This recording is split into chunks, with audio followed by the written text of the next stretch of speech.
अऊज़ु बिल्लाहि मिनश शैतानिर रजीम बिस्मिल्लाहिर रहमानिर रहीम अस्सलामु अलैकुम वरहमतुल्लाहि वबरकातुहू। टाठियो बच्चों अस छ आज 3वीं जमात सुन कोशर परन। सनिस सबकस ओस नाव चारवई। ये मकलो अस मुकम्मल कोर अस वह अस अमिक क्वेश्चन करन। क्वेश्चन नंबर 3 छ लफ्ज़ बनवियो। लफ्ज़ बनवियो और छ दित फहलयित अस ये लफ्ज़ बनावन। यह मो गाफ प्लस एड छुस अलिफ एड छुस वाव अति गो गफ अलिफ गाव वाव गाव। यह और गोडनेथे होमुत और दित वह अस ब्याक बनावन। यह कीफ अलिफ तो वाव अस लिखो इत कन किफ अलिफ का वाव गाव इत कन इम लिख गफ अलिफ गाव वाव गाव इथे कन लिखो।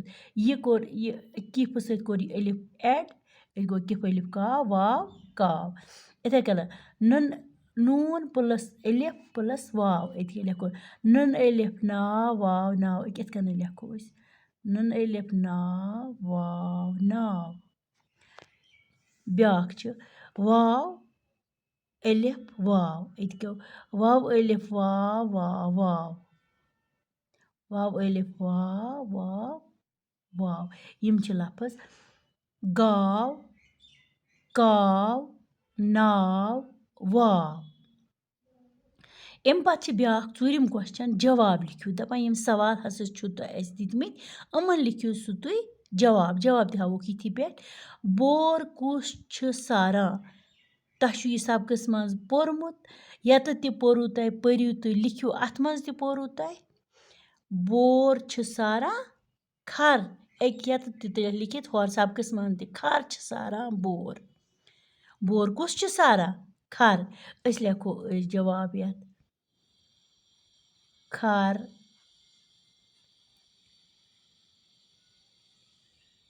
छु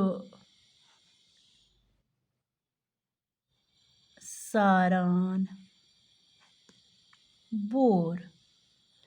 यह गोडनिक सवाल जवाब। अम पत् वना टांगस कुस छ लमा कुस छ टाठियो बच्चों टांगस लमा तह पोरु गुर छ लमा टांगस अथ लिखो इत कन गुर छु लमान लमान टांगस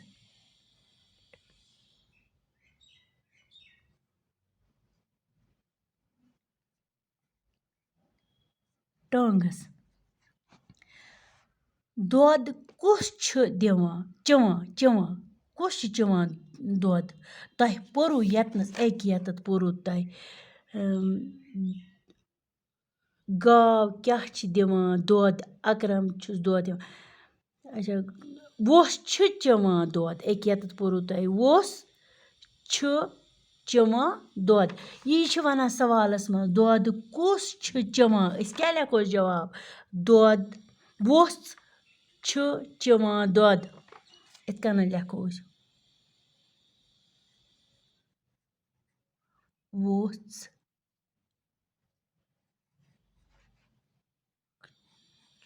छ